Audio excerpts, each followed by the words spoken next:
बहुत अच्छा है, आपके सामने चल रहा है और मधुर संगीत मैं और मेरा पूरा जाब्ता जो कोटा ग्रामीण पुलिस लाइन का है वो रूबरू हो रहा है।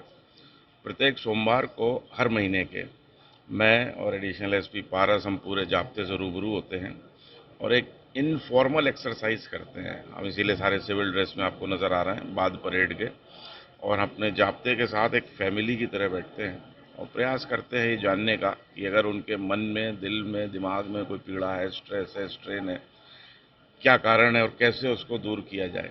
तो ये एक्सरसाइज जब से मैं आया हूँ तब से चल रही है, ज्वाइनिंग के अगले महीने से।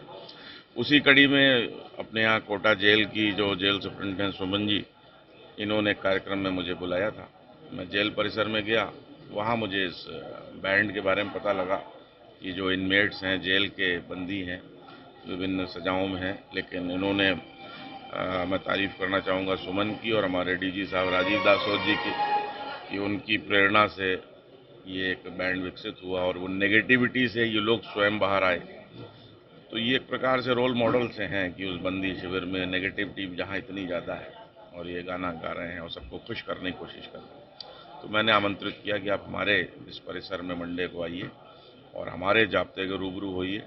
वो अभियान के तहत, उस एक्सरसाइज के तहत ये आज यहाँ परफॉर्मेंस दे रहे हैं। इस बैंड मांग में जो योजना है कि जैसा मेरा मैं अपने कर्म के अलावा जो पुलिसिंग में करता हूँ, मैं बच्चों के स्कूलों में, विद्यालयों में खूब जाता हूँ।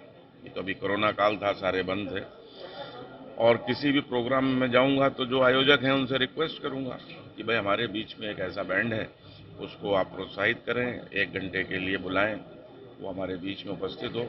तो जो एक प्रयास जेल की अथॉरिटीज़ कर रही हैं कि इनको कैसे मेन स्ट्रीम से जोड़ा जाए, वो भी फलीभूत होगा और इनको देख कर के और लोग भी प्रोत्साहित होंगे जो इनके बंदी हैं, वो भी। और तमाम विधाएं हैं, ये एक विधा है। मैं गया वहाँ पे कोई कारपेट बुन रहा था, कोई कुछ कर रहा था, तो एक पॉजिटिव माहौल बने उस प्रकार से उसका प्रयास होगा। इसको एक अनोखे रूप में स्टार्ट किया था, जिसमें अकरम जो मेन इसका लीडर है इस ऑर्केस्ट्रा का, वो अंडर ट्रायल था उस समय। और ये राजस्थान राज्य में ही एकमात्र प्रोविज़न है कि विचाराधीन बंदी भी रोज़गार प्राप्त कर सकता है जेल बैंड के रूप में। तो तब से ये ऑर्केस्ट्रा जो है हमारी खड़ी करने का हमने प्रयास किया। आज एसपी साहब ने जो है इसको बाकायदा बुक करवाया है और बुकिंग के रूप में ये ग्रामीण पुलिस लाइन में अपनी प्रस्तुति दे रहा है।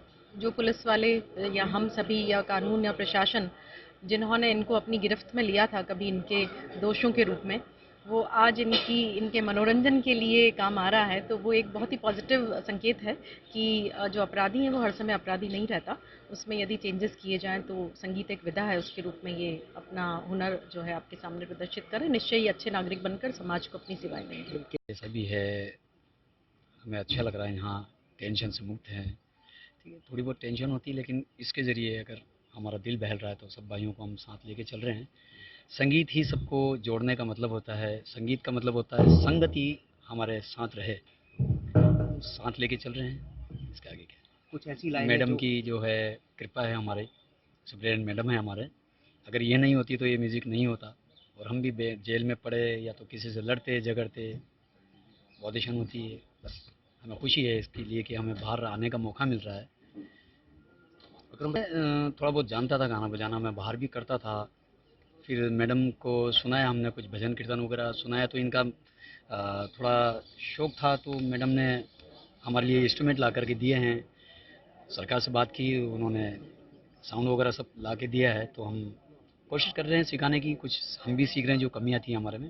कितने बंदी 12-13 का स्टाफ था, कुछ छूट गए हैं, कुछ लोग हैं अभी 8-10 हैं लोग, बाकी और तैयारी भी चल रही कितनी है। ट्रेनिंग के बाद? कि हमें कंटिन्यू 2-2.5 साल लग चुके हैं। चलिए भी आपको सुना दूंगा, बट केसेस के बारे में तो क्या है कि कुछ झूठे बिल हो जाते हैं, इसके बारे में नहीं कह सकते। सर बदलाव है हमारे, बहुत कुछ बदलाव आया। ठीक है, हमसे कुछ गलती हुई थी, हम उसके लिए क्षमा चाहते हैं कि भूल से या किसी कारणवश ये हमसे पाप हो गया या गलती हुई है, तो उसके लिए क्षमा प्रार्थना है हमारे लिए। यही किसी की गलती होती है, उसकी वजह से हम लोग यहाँ पे बेगुनाह फंस जाते हैं, तो उन लोगों के ऊपर है। तेरी छोटी सी भूल ने सारा गुलशन जला दिया, क्या महकेंगे फूल कभी, क्या फिर से बहारें आएंगी। इस पर एक गीत है, तो मैं आपको सुनाऊंगा कुछ पल के लिए। चलिए, क्या मैं प्रॉपर कोटराइज सन फ्रॉम कितने सालों से आप जेल में? मैं अभी 3.5 पौने 4 साल के और समय। कितना है सजा? मेरे लाइफ टाइम के लिए आजीवन सज़ा दी है मुझे।